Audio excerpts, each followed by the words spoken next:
ആകാശവാണി. നമസ്കാരം. പ്രത്യേക വാർത്താ ബുള്ളറ്റിൻ വായിക്കുന്നത് ബിന്ദു. ആഗോള വെല്ലുവിളികൾക്കിടയിലും സാങ്കേതികവിദ്യയും മാനവിക മൂല്യങ്ങളും ഒരുപോലെ മുന്നോട്ട് നയിക്കുന്ന അവസരങ്ങളുടെ നാടായി ഇന്ത്യ വളരുകയാണെന്ന് പ്രധാനമന്ത്രി നരേന്ദ്രമോദി. 5 രാജ്യങ്ങളിലെ സന്ദർശനത്തിന്റെ ഭാഗമായി നെതർലാൻഡ്സിലെത്തിയ പ്രധാനമന്ത്രി ഇന്ത്യൻ സമൂഹവുമായി സംവദിച്ചു. ആഗോള ഊർജ്ജ പ്രതിസന്ധി, സംഘർഷം തുടങ്ങിയ വെല്ലുവിളികൾ പരിഹരിച്ചില്ലെങ്കിൽ വികസനത്തെ പ്രതികൂലമായി ബാധിക്കുമെന്നും ശ്രീ നരേന്ദ്രമോദി ചൂണ്ടിക്കാട്ടി. കേരളത്തിൽ പുതിയ മന്ത്രിസഭയിലേക്കുള്ള അംഗങ്ങളെ തിരഞ്ഞെടുക്കാനുള്ള ചർച്ചകൾ അന്തിമഘട്ടത്തിൽ. നാളെ ഉച്ചയ്ക്ക് മുൻപ് മുഖ്യമന്ത്രിയുടെയും 20 മന്ത്രിമാരുടെയും പട്ടിക ഗവർണർക്ക് സമർപ്പിക്കുമെന്ന് നിയുക്ത മുഖ്യമന്ത്രി വി.ഡി. സതീശൻ മാധ്യമങ്ങളോട് പറഞ്ഞു. തിങ്കളാഴ്ചയാണ് വി.ഡി. സതീശന്റെ നേതൃത്വത്തിലുള്ള UDF മന്ത്രിസഭയുടെ സത്യപ്രതിജ്ഞ. ഗവർണർ രാജേന്ദ്ര വിശ്വനാഥ് ആർലേക്കർ സത്യവാചകം ചൊല്ലിക്കൊടുക്കും. തിരുവനന്തപുരം സെൻട്രൽ സ്റ്റേഡിയത്തിൽ രാവിലെ 10 നടക്കുന്ന ചടങ്ങിൽ തമിഴ്നാട്, കർണാടക, തെലങ്കാന മുഖ്യമന്ത്രിമാർക്ക് ഔദ്യോഗിക ക്ഷണമുണ്ട്. നിയുക്ത മുഖ്യമന്ത്രിയുടെ ക്ഷണപ്രകാരം BJP MLA-മാർ ചടങ്ങിൽ പങ്കെടുക്കുമെന്ന് നിയുക്ത MLA-യും BJP സംസ്ഥാന അധ്യക്ഷനുമായ രാജീവ് ചന്ദ്രശേഖർ അറിയിച്ചു. പുതിയ സർക്കാരിന്റെ സത്യപ്രതിജ്ഞാ ചടങ്ങിനോടനുബന്ധിച്ച് തിരുവനന്തപുരം നഗരത്തിൽ തിങ്കളാഴ്ച രാവിലെ 7 മണി മുതൽ ഗതാഗത നിയന്ത്രണം ഏർപ്പെടുത്തി. സെൻട്രൽ സ്റ്റേഡിയത്തിൽ നടക്കുന്ന ചടങ്ങിൽ പങ്കെടുക്കാൻ എത്തുന്ന MLA-മാരുടെയും MP-മാരുടെയും വാഹനങ്ങൾ സെക്രട്ടേറിയറ്റിനകത്ത് പാർക്ക് ചെയ്യണം. ചടങ്ങിനെത്തുന്ന മറ്റുള്ളവരുടെ വാഹനങ്ങൾ പാർക്ക് ചെയ്യാൻ പ്രത്യേകം സൌകര്യം ഒരുക്കിയിട്ടുണ്ട്. വിമാനത്താവളത്തിലേക്കും റെയിൽവേ സ്റ്റേഷനിലേക്കും വരുന്ന യാത്രക്കാർ മുൻകൂട്ടി യാത്രകൾ ക്രമീകരിക്കേണ്ടതാണെന്ന് തിരുവനന്തപുരം സിറ്റി പോലീസ് നിർദ്ദേശിച്ചു.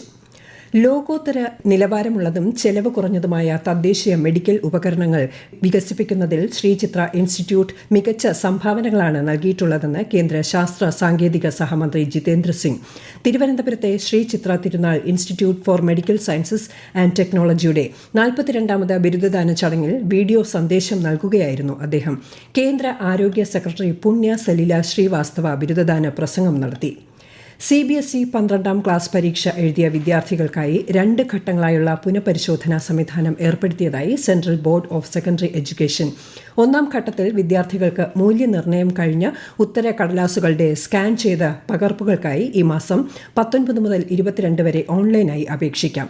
ഒരു വിഷയത്തിന് 700 രൂപയാണ് ഫീസ്. 2ാം ഘട്ടത്തിൽ മാർക്കുകളിലെ വ്യത്യാസങ്ങൾ പരിശോധിക്കുന്നതിനോ വീണ്ടും മൂല്യനിർണ്ണയം നടത്തുന്നതിനോ ഈ മാസം 26 മുതൽ 29 വരെ അപേക്ഷ നൽകാമെന്നും CBSE അറിയിച്ചു.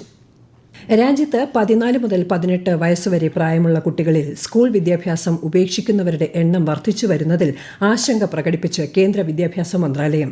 സ്കൂൾ വിദ്യാഭ്യാസ സാക്ഷരതാ സെക്രട്ടറി സഞ്ജയ് കുമാറിന്റെ അധ്യക്ഷതയിൽ ചേർന്ന ഉന്നതതല യോഗം വിഷയം ചർച്ച ചെയ്തു.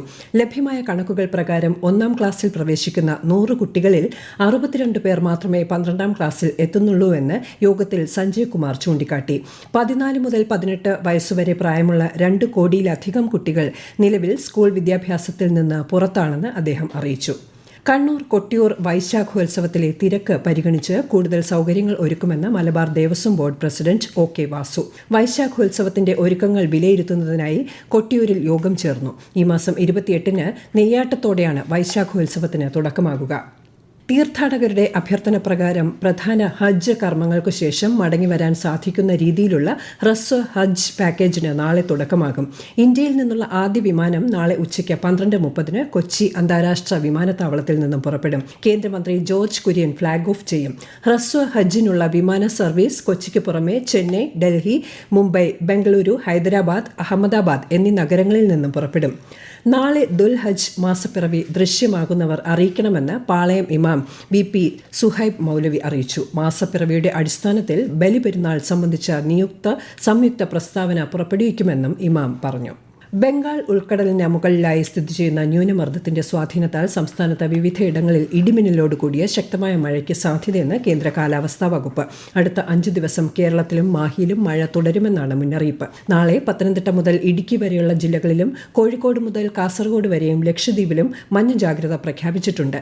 ശക്തമായ കാറ്റിനും മോശം കാലാവസ്ഥയ്ക്കും സാധ്യതയുള്ളതിനാൽ കേരള, കർണാടക, ലക്ഷദ്വീപ് തീരങ്ങളിൽ ഇന്നു മുതൽ തിങ്കളാഴ്ച വരെ മത്സ്യബന്ധനത്തിന് വിലക്ക് ഏർപ്പെടുത്തി.